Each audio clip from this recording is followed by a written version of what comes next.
All right, ladies and gentlemen, and if you hear some noise in the background, my neighbors got their snow plows out and they're at work. And yes, you've got a few young people walking around the neighborhood with their snow shovel, knocking on the door, looking for a few bucks to shovel the driveway or sidewalk. That's the entrepreneurial spirit, especially when old man winter comes knocking on the door as well. Did someone say wedding soup or chili from the Brighton hot dog shop? That would be worth getting a sled out to get to one of the Brighton hot dog shops near you. Look, headlines for today. Winter storm warning in effect until 6 p.m. Don't forget the NRG Storm Center open for business at the Pioneer Broadcasting Station of America, along with AccuWeather, Intercom Communications, News Radio 1020 KDK has the latest. Now, some of the area will continue with a mixture of snow and rain. 27 is our temperature right now as we go to tape, and that snow should end around 2 o'clock. Some roads still covered in icy. PennDOT out doing a great job, but Mother Nature really hit us pretty hard last night. President Trump expressed hope for a government shutdown, then ordered up an old-fashioned military parade for D.C., just like the ones they have on Bastille Day in France. The president made no secret how much he loved France's military parade during his trip there last summer. And the thought of some people watching it, well, they might think of North Korea and the Soviet-era Russia, those parades, more than being in the nation's capital. Guess who is going to the Winter Olympics in Pyeongchang, South Korea?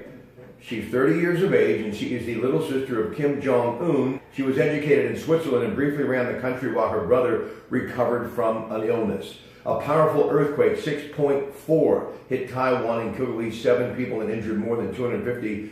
And there may be 40 people trapped inside a large building. Aftershocks continue to rumble. Some are taking refuge in a stadium. The quake struck in the East China Sea just off the coast.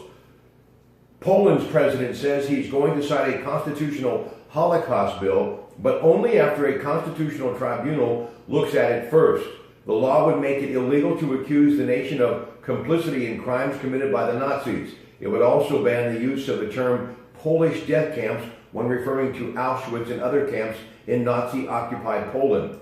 The bill angers Israel, which accuses Poland of trying to rewrite history. Now, historians say certain Polish people and groups helped the Nazis, but the Polish government has pushed back that narrative. Elon Musk, his Falcon rocket, the world's most powerful, blasted off without a hitch, putting Musk's cherry red Tesla Roadster in orbit with a dummy driver and a David Bowie song along for the ride. And there was much more. SpaceX also gave the Falcon's heavy rocket booster landing back on Earth. And now that is the reason why the company plans to move forward, because being able to do that will cut down on the cost of the launches.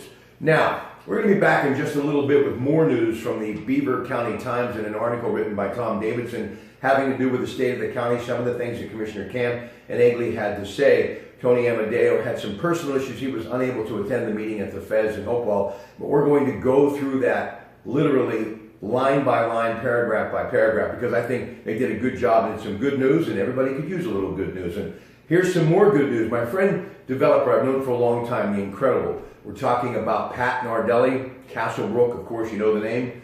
Well, this really was a few weeks ago, and I was having a conversation with someone yesterday, and they said, I finally found out what that building behind the mall, because your Pratt Pack always asking, did you hear, or what is it? Well, now I have been able to tell you that it's more than just one building, but a part of that new development that is called the Bluffs at Glade Run have to do with some very good friends of mine and people I have a lot of faith and belief in. Our number one employer in Beaver County, Norm Mixery, Heritage Valley Health System, and of course, the people that I absolutely admire, and I've always enjoyed my time with them on Monday nights in the Allegheny Health Network studios at Intercom Communications, News Radio 1020 KDK, the Allegheny Health Network. But let me just kind of read this if I can. And this is from the Beaver Allegheny County Times back in late January. The Bluffs at Glade Run behind the Beaver Valley Mall is expected to cost about $90 million to develop. This according to one local official, and will include 180 apartments, 80 condominiums, 2 office buildings, and a large storage facility. And you know, Frank Vesio in the Center Township Planning Commission, always on top of things, doing a great thing, not just here, but really throughout this region. And there's always exciting news, much more than a lot of people realize. That's why you got to get a subscription to the Beaver Allegheny County Times. The project being pursued by a prominent local developer, as I mentioned, Pat Nardelli, who last summer paid $3.6 million for 63 acres behind the Center Township Mall. And as of now, the only part of the project that has been officially announced is a new medical center that will be run by Heritage Valley Health System. The facility will be about 59,000 square feet and is expected to open in early 2019. Now, we did tell you about this a couple of weeks ago. That building is already under construction at the site. Despite the preliminary nature of the entire project, Nardelli confirmed tentative plans for other aspects of the development. He said it will include 180 market rate apartments, 80 condominiums, and a 100,000 square foot climate controlled storage facility. In addition, the Allegheny Health Network and their spokeswoman, Stephanie Waite, confirmed that the company will build a state-of-the-art cancer center in the Bluffs at Glade Path. This will be a full-service, one-stop shop for any cancer patients, she said. Quote, "We don't think patients should have to travel long distances to get great cancer care. Everything that's available at any of our Pittsburgh locations will be available at that new location." So kudos to the Allegheny Health Network in conjunction with the Highmark Health Company. She went on to say the Allegheny Health Network will release full details of the cancer center at a later date. Nardelli said the Bluffs at Glade Run will be a significant development for the county and that he is pleased with the pace of the progress. So again, congratulations to everybody involved. And that, ladies and gentlemen, is what you call some good news. And that's a good thing. Hey, enjoy the rest of your day from the home office with your Pratte Pack. Good afternoon.